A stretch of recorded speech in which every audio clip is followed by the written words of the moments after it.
الحمد لله رب العالمين والصلاة والسلام على سيد الأنبياء والمرسلين أما بعد فأعوذ بالله من الشيطان الرجيم بسم الله الرحمن الرحيم الصلاة والسلام عليك يا رسول الله وعلى آلك وأصحابك يا حبيب الله الصلاة والسلام عليك يا نبي الله وعلى آلك وأصحابك يا نور الله نويت سنة الاعتکاف۔ پیارے آقا علیہ الصلوۃ والسلام نے ارشاد فرمایا، تم جہاں کہیں بھی ہو مجھ پر درود پاک پڑھو کہ تمہارا درود مجھ تک پہنچتا ہے۔ صلو علی الحبیب صلی اللہ تعالی علی محمد صلی اللہ تعالی علیہ وسلم۔ بسم اللہ الرحمن الرحیم۔ وإسماعيل واليسع ويونس ولوطا وكلا فضلنا على العالمين ومن آبائهم وذرياتهم وإخوانهم واجتبيناهم وهديناهم إلى صراط مستقيم۔ ترجمہ کنز العرفان۔ اور اسماعیل اور یسع اور یونس اور لوط کو ہدایت دی، اور ہم نے سب کو تمام جہان والوں پر فضیلت عطا فرمائی، اور ان کے باپ دادا اور ان کی اولاد اور ان کے بھائیوں میں سے بھی بعض کو ہدایت دی، اور ہم نے انہیں چن لیا اور ہم نے انہیں سیدھے راستے کی طرف ہدایت دی۔ واسماعیل والیسع، اور اسماعیل اور یسع، اس آیت اور اس سے اوپر والی دو آیات میں اللہ تعالیٰ نے 18 انبیاء اکرام علیہ السلام کا ذکر فرمایا، اور ان کے ذکر میں جو ترتیب آیت میں موجود ہے وہ نہ تو زمانے کے اعتبار سے ہے اور نہ فضیلت کے اعتبار سے، لیکن جس شان سے انبیاء اکرام علیہ السلام کے اسما ذکر فرمائے گئے اس میں ایک عجیب لطیفہ ہے، وہ یہ کہ اللہ تعالیٰ نے انبیاء اکرام علیہ السلام کی ہر ایک جماعت کو ایک خاص طرح کی کرامت و فضیلت کے ساتھ ممتاز فرمایا۔ جیسے حضرت نوح، ابراہیم، اسحاق اور یعقوب علیہ السلام کا پہلے ذکر کیا، کیونکہ یہ انبیاء اکرام علیہ السلام کے اصول ہیں، یعنی ان کی اولاد میں بکثرت انبیاء اکرام علیہ السلام ہوئے جن کے نسب انہی کی طرف رجوع کرتے ہیں۔ پھر نبوت کے بعد عظیم مقامات و مراتب میں سے ملک و اختیار اور سلطنت و اقتدار ہے۔ اللہ تعالیٰ نے حضرت داؤد اور حضرت سلیمان علیہ السلام کو اس کا بہت بڑا حصہ عطا فرمایا، اور اس شعبے کا زیادہ تر تعلق مقام شکر سے ہے۔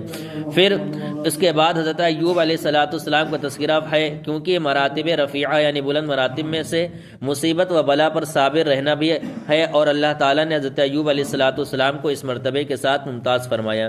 پھر ملک اور صبر کرنے والوں صبر کے دونوں مرتبے حضرت یوسف علیہ السلام کو عنایت کی ہے کہ آپ علیہ السلام نے شدت و بلا پر مدت و صبر فرمایا۔ پھر اللہ تعالیٰ نے نبوت کے ساتھ ملک مصر عطا کیا۔ پھر حضرت موسیٰ اور حضرت ہارون علیہ السلام کا تذکرہ ہے، کیونکہ معجزات کی کثرت اور دلائل و براہین کی قوت بھی مراتب معتبرہ میں سے ہے، اور اللہ تعالیٰ نے حضرت موسیٰ اور حضرت ہارون علیہ السلام کو اس کے ساتھ مشرف کیا۔ پھر زہد اور ترک دنیا بھی مراتب معتبرہ میں سے ہیں، اور حضرت زکریا اور حضرت یحییٰ، حضرت عیسیٰ اور حضرت الیاس علیہ السلام کو اس کے ساتھ مخصوص فرمایا۔ پھر ان حضرات کے بعد اللہ تعالیٰ نے ان انبیاء اکرام علیہ السلام کا ذکر فرمایا کہ جن کے نہ پیروکار باقی رہے اور نہ ان کی شریعت، جیسے حضرت اسماعیل، حضرت یسع، حضرت نوح اور جیسے کہ حضرت اسماعیل، حضرت یسع، حضرت یونس اور حضرت لوط علیہ السلام۔ اس شان سے انبیاء اکرام علیہ السلام کا ذکر فرمانے میں ان کی کرامتوں اور خصوصیتوں کی ایک عجیب باریکی نظر آتی ہے۔ وَكُلًّا فَضَّلْنَا عَلَى الْعَالَمِينَ، اور ہم نے سب کو تمام جہان والوں پر فضیلت عطا فرمائی۔ اس آیت میں اس بات کی دلیل ہے کہ انبیاء اکرام علیہ السلام فرشتوں سے افضل ہیں، کیونکہ عالم یعنی جہان میں اللہ عز و جل کے سوا تمام موجودات داخل ہیں، تو فرشتے بھی اس میں داخل ہیں، اور جب تمام جہان والوں پر فضیلت دی تو فرشتوں پر بھی فضیلت ثابت ہو گئی۔ ذالک ھدی اللہ یہدی بہ من یشاء من عبادہ ولو اشرکوا لحبط عنہم ما کانوا یعملون۔ ترجمہ کنز العرفان۔ یہ اللہ کی ہدایت ہے، وہ اپنے بندوں میں جسے چاہتا ہے ہدایت دیتا ہے، اور اگر وہ بھی بالفرض شرک کرتے تو ضرور ان کے تمام اعمال ضائع ہو جاتے۔ ذالک ھدی اللہ، یہ اللہ کی ہدایت ہے۔ یہاں ہدایت سے مراد اس چیز کی معرفت ہے کہ اللہ تعالیٰ واحد و یکتا ہے اور اس کا کوئی شریک نہیں، اور اس معرفت کے ذریعے اللہ تعالیٰ اپنے بندوں میں سے جسے چاہتا ہے اپنے دین، اپنی اطاعت اور لوگوں کی طرف سے ٹھہرائے گئے اللہ تعالیٰ کے شریکوں سے بیزاری کا اظہار کرنے کی ہدایت دیتا ہے۔ وَلَوْ أَشْرَكُوا، اور اگر وہ بھی بالفرض شرک کرتے۔ اس آیت میں عوام و خواص سب لوگوں کو ڈرایا گیا ہے، کہ وہ اللہ تعالیٰ کی خفیہ تدبیر سے بے خوف نہ ہو، کیونکہ جب فضیلت اور بلند مقام رکھنے والے انبیاء کرام علیہ السلام کے بارے میں اللہ تعالیٰ نے یہ فرما دیا کہ اگر وہ بھی بالفرض شرک کرتے تو ضرور ان کے تمام اعمال ضائع ہو جاتے، تو ان کے مقابلے میں اور لوگوں کا حال کیا ہوگا۔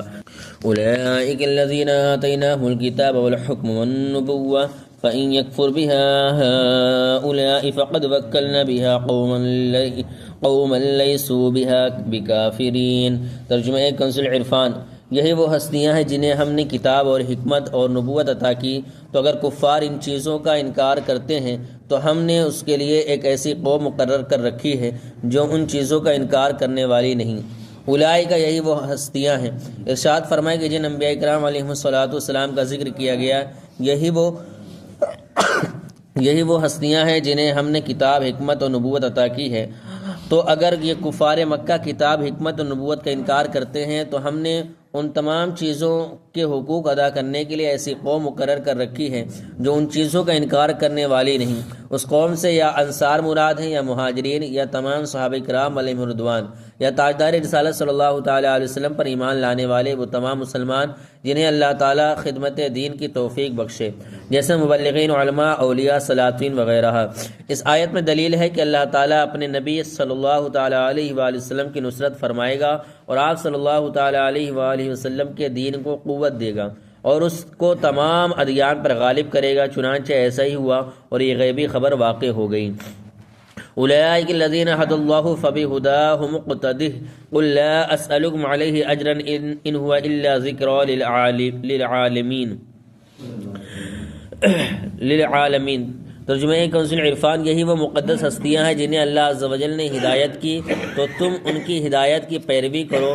تم فرماؤ میں اس پر تم سے کوئی اجرت نہیں مانگتا، یہ صرف سارے جہان والوں کے لیے نصیحت ہے۔ فبہداہ مقتدہ، تو تم ان کی ہدایت کی پیروی کرو۔ جلیل القدر انبیاء کرام علیہ السلام کی تذکرے کے بعد فرمایا کہ حبیب صلی اللہ تعالیٰ علیہ وآلہ وسلم آپ ان کی اس ہدایت کی اقتداء کریں۔ علماء دین نے اس آیت سے یہ مسئلہ ثابت کیا ہے کہ سرکار دو عالم صلی اللہ علیہ وسلم تمام انبیاء کرام علیہ السلام سے افضل ہیں، کیونکہ جو شرف و کمال اور خصوصیات و اوصاف جدا جدا انبیاء کرام علیہ السلام کو عطا فرمائے گئے تھے، تاجدار رسالت صلی اللہ تعالیٰ علیہ وآلہ وسلم کے لیے سب کو جمع فرما دیا اور آپ صلی اللہ تعالیٰ علیہ وآلہ وسلم کو حکم دیا فبہداہ مقتدہ۔